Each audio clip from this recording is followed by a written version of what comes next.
My dear listeners, this is retired Lieutenant Colonel Samsudeen Sarr, former commander of the Gambian National Army, being back today, once again on Monday, the 23rd of October 2023, reading my book, Testimony of a Gambian Military Officer and a Diplomat.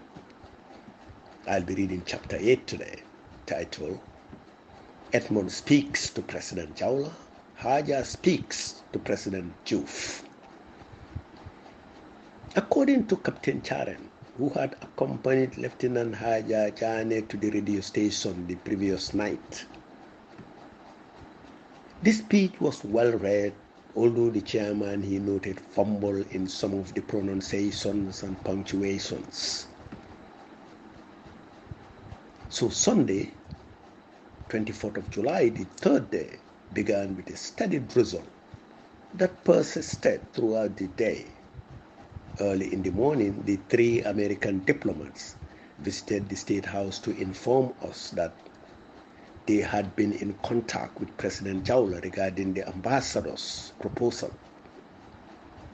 At the time, I was outside beneath a shed with Chairman Haja Jane and Second Lieutenant Edmund Samate. Once they departed, Samate, for the first time, expressed his opposition to the idea of Jawla returning under any circumstances, contending that the former president's era had ended. None of us commented, and he simply walked away.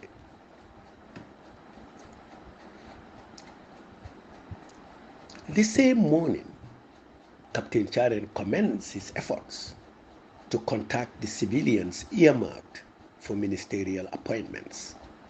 Monday was expected to unfold as a typical work day, with all government offices and private businesses scheduled to open for operations. Edmund Samate's radio announcement on Friday night alluded to that, a point reiterated in Chairman Jane's maiden speech. Meanwhile, the loose cannons, Singate and Topper, seemed detached from the State House affairs and everything. They were accompanied by a group of rough soldiers and busy apprehending and detaining military and police personnel across the country without apparent cause or consultation to their peers. Sensing the growing insecurity amidst the GNA soldiers, Chairman Jane began surrounding himself with members of the TSG, his former colleagues and close confidants. Some of those individuals shared his ethnic group and swiftly pledged genuine allegiance to him. The situation instigated a rivalry between the triumphant Gambian National Army soldiers and the TSG men who had suffered losses of power and pride and were eager to join the fray before it was too late. In their rivalry, Haja Jane managed to secure his position, not solely relying on the Gambian National Army soldiers, who were more loyal to Vice Chairman Singate and Defense Minister Edmund Samate. A group of TSG personnel, including Musa Jane, Alhaji Moses, and various Togis TSG officers, NCOs, and other ranks, rallied closer to Chairman Jane. He knew them all and was aware of their capabilities. It was likely that he subtly encouraged them, as they soon became fully armed and even began restricting armed soldiers from entering the State House or approaching the chairman too close. This marked the onset of a power struggle that Jane will eventually win, a series of future incidents that will be detailed in subsequent chapters in this book.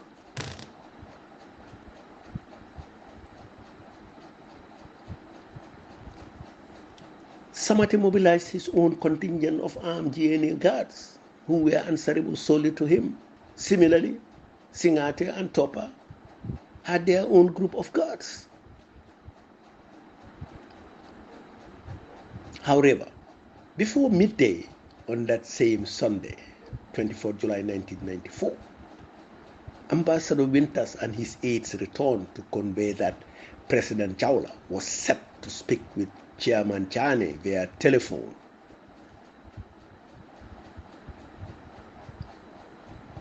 Under the persistent rain, Chairman Jane, Second Lieutenant Samate, and I awaited for the moment for this telephone conversation beneath the same shed. Mr. Winters had arranged for the call to take place at the headquarters of the Gambia Marine Unit on Wellington Street. Chairman Jane will speak from that location, while President Jawla will communicate from a handset aboard the battleship floating offshore. At this point, Mr. Winters came to escort Chairman Jane to the designated spot. "Are you ready to go, Chairman?" Ambassador Winters addressed Jane directly. "Yes," Jane replied, swiftly rising to his feet. "You are not going," Samate interjected, asserting that he would instead converse with President Jawla and nobody else.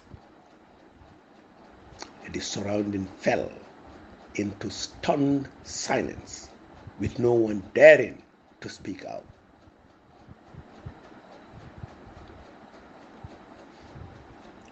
Chairman Jane sank back into his seat as Ambassador Winters departed with Samate. The defense minister later returned, sharing the details of his telephone conversation with President Jawla.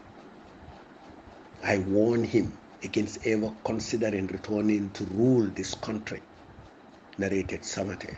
His tone conveyed a mix of authority and finality. He continued, emphasizing that President Jawla, over the span of 3 decades, had squandered numerous opportunities to rectify the nation's woes, leading it down a regrettable path of decay.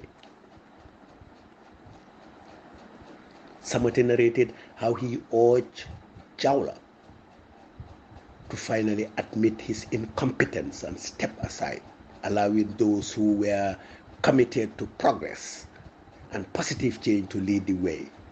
He also made it clear that any attempt he took to return uninvited will come with considerable risk.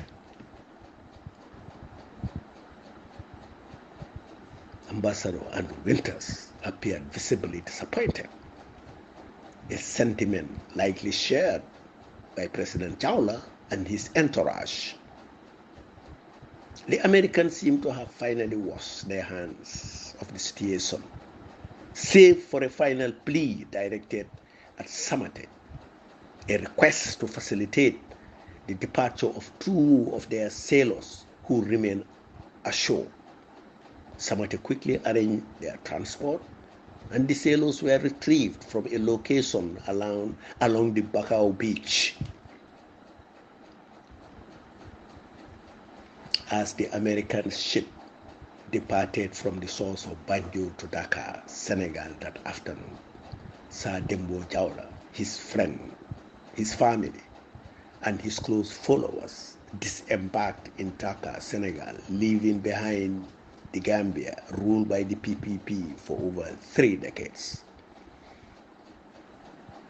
Over time, I came to learn that President Jawla's aides aboard the American vessel had implored the United States Marines to intervene militarily and quell the coup.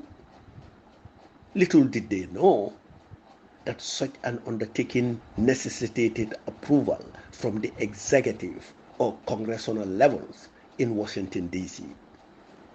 I didn't think that the circumstances surrounding the Gambia and President Jawla's government were deemed compelling enough to warrant a spontaneous U.S. military intervention. Their safe arrival and departure had been expected from the outset and realized at the ultimate end.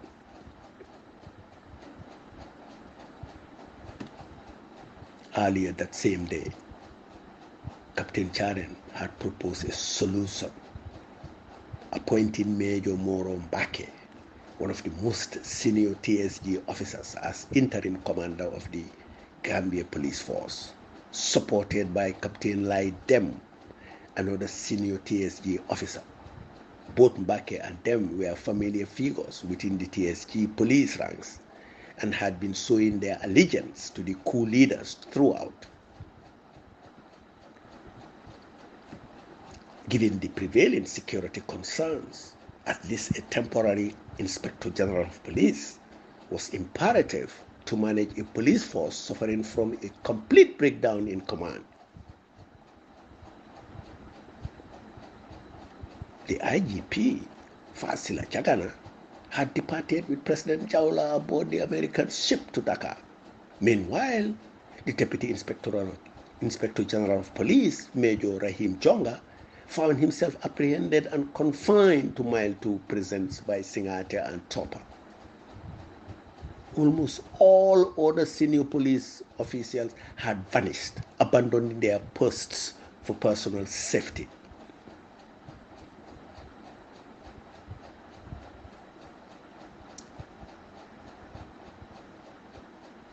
While the pervasive presence of armed soldiers served as a deterrent to ordinary criminals, the addition of visible police presence in the streets under the leadership of members from within their own ranks will contribute to restoring a semblance of law and order. Virtually all police stations in Banjul area remain shuttered, rendering police activities nearly non-existent.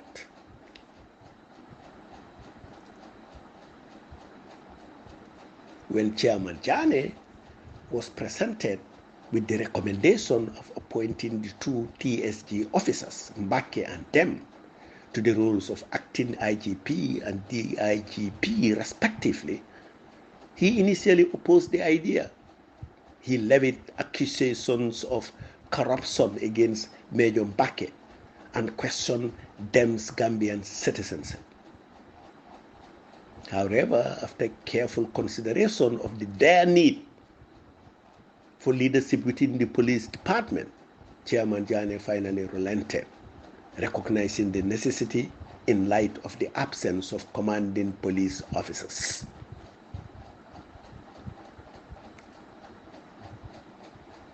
Major Mbake and Captain Dem embraced their appointments with great enthusiasm and immediately embarked on the mission to revive the police force. However, their efforts took an unexpected turn when Singate and Topper apprehended and incarcerated them at the National Prison before commencing duty.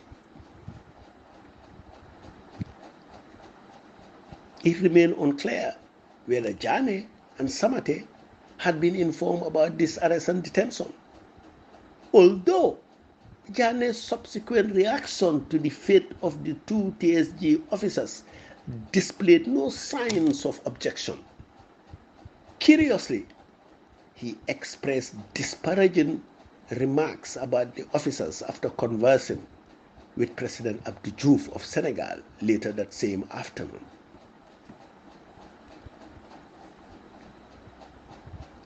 Later that fateful Sunday afternoon of July 24, around 6 p.m., Chairman Jane engaged in a crucial telephone conversation with President Abdou Diouf of Senegal, a discussion I had orchestrated based on the contact details provided by Ambassador Kebe the day before.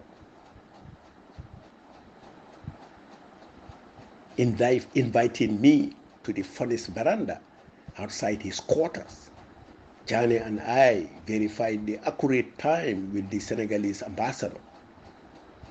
President Abdou Diouf waited our call as affirmed by Mr. Kebe who reiterated the contact number. Thus, we initiated the call to Dhaka from a house phone affiliated with the Gambia Telecommunications Company Limited, the national communications provider. A male receptionist positioned at the presidential residence in Dhaka cordially answered the call and inquired about the caller's identity. It's the military officers in the Gambia seeking to speak with President Diouf, I responded.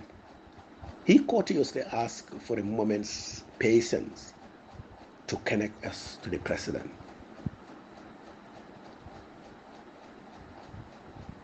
Approximately a minute or two later, Chairman Jane commenced his dialogue with the Senegalese president. Personally, I harbored concerns that Jane might make an inappropriate remark if he rooted in his prior statement about monkeys and baboons that still unsettle me. Contrary to my apprehensions, Chairman Jane's demeanor and discourse significantly defied expectation. He eloquently conversed in flawless Wolof, exhibiting remarkable coherence and diplomacy. It was evident that he possessed a level of eloquence that even individuals like Captain Charen, Samate, or myself could not have matched the day in addressing President Diouf. Jane's initial gesture comprised an apology to the Senegalese leader for any unfortunate ramifications that the military takeover might have imposed on him and his fellow countrymen. He reassured President Diouf that every conceivable measure was being taken to restore normalcy within the country. The essence of this coup transcends mere power dynamics. It is fundamentally about reaffirming and fortifying the historical bond that has mutually benefited our two nations. President Jawla's tenure has regrettably fostered division rather than unity between the people of Senegal and the Gambia, despite the inherent need for collaboration and mutual understanding driven by our shared heritage and geopolitical context. Jane proceeded to pledge the absolute commitment of the AFPRC government to collaborate closely with the Senegalese government. His primary objective extended beyond resurrecting the spirit of the defunct Senegambia Confederation.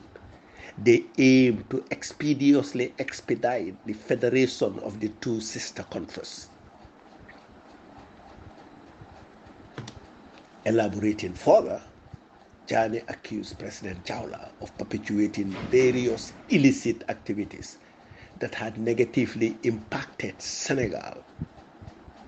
President Jawla has endorsed cross-border smuggling, fraudulent endeavors, and an array of economic transgressions that have systematically undermined the well-being of your nation. He conclusively asserted all forms of illicit conduct originating from the Gambia against the Senegalese people will henceforth be terminated.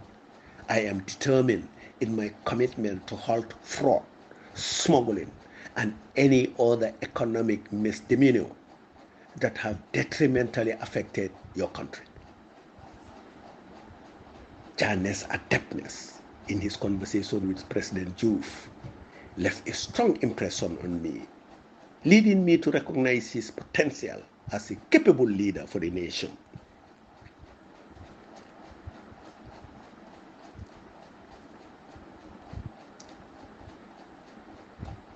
When Mr. Diouf spoke, his words were predominantly kind, yet tinged with defensiveness.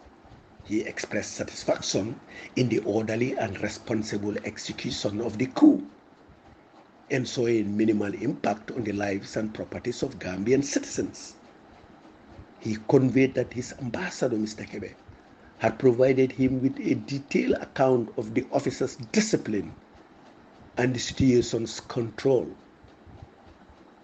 President Diouf emphasized that President Jawla had been offered refuge in Senegal due to a request from the Americans who needed their vessel for other missions. He assured Jane that his assistance was driven solely by humanitarian consideration and underscored his government's stance against any subversive action aimed at the new military administration. That marked the moment we learned of President Jawla's arrival in Senegal aboard the USSR Lamour County after it finally departed Gambian waters. Following their conversation's conclusion, Chane's elation was visible, evident in his joyful dance moves and an indescribable smile. I seized this opportunity to address the arbitrary arrest and detentions orchestrated by Singate and Topper. Initially, Jane indicated that Singate will eventually be instructed to release all detainees once the situation was stable. But what about Major Moro Bake, who was appointed IGP? I inquired. I am pleased that the scoundrel is apprehended, he retorted. You cannot fathom the extent of Bake's corruption and malevolence.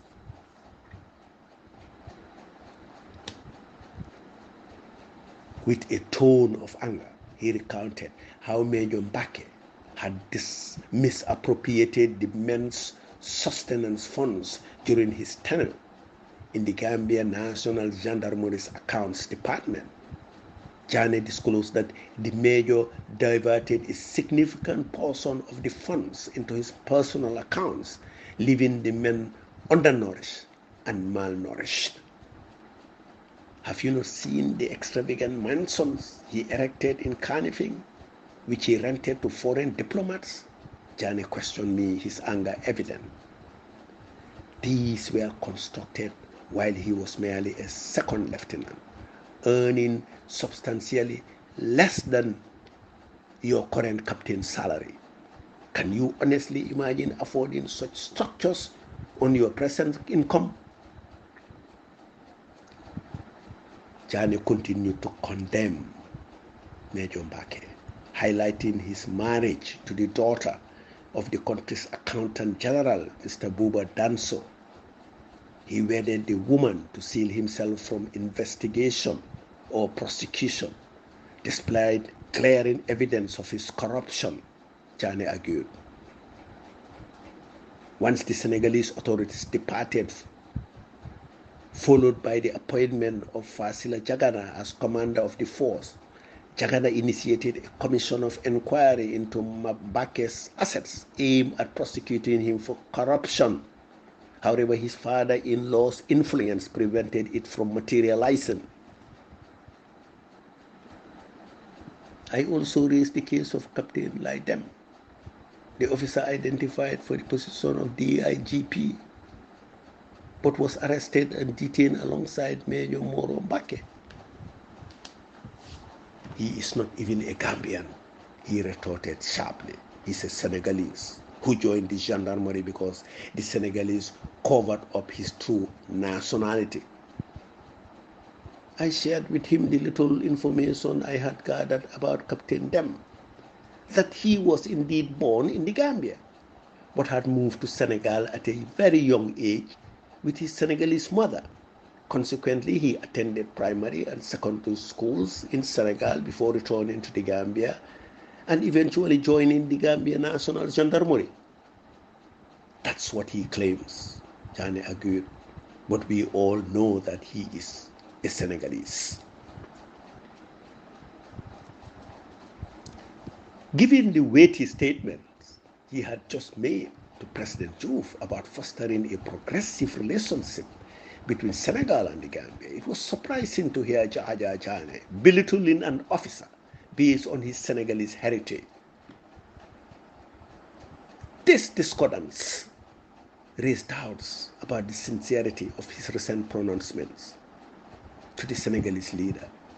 Only time would reveal the extent of his insincerity. It became apparent that his professed commitment to a cordial relationship between the two nations might have been nothing more than empty words. Nevertheless, Jammeh seemed content with Singate's decision to arrest and detain both Mbake and them.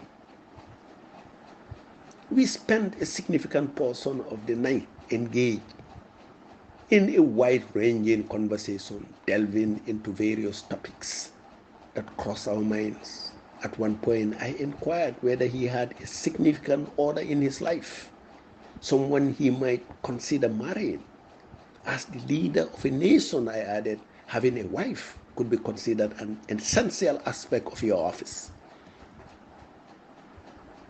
He smiled, his expression briefly hesitant, before he opened up about a woman he was involved with in Brikama. She was trapped in a loveless marriage, having been coerced into marrying a man she did not love. Her family name was Tal, and she hailed from Mauritanian origins. I found myself at a loss for words, grappling with the complexity of the situation involving an already married woman. However, Jammeh appeared to be fixated on her, as if she were the only woman worth discussing. During his 2 years in the army following his transfer from the TSG, it seemed that Jammeh had kept his personal life incredibly private. There were no reports of him being seen with a female companion or lover. He seemed solely preoccupied with his uniform, whether on duty or not. Nonetheless, as the nation's leader, it was evident that significant changes were in store for every aspect of his life. This ends chapter 8, folks. I should be back on Wednesday to read chapter 9. So you guys have a nice day.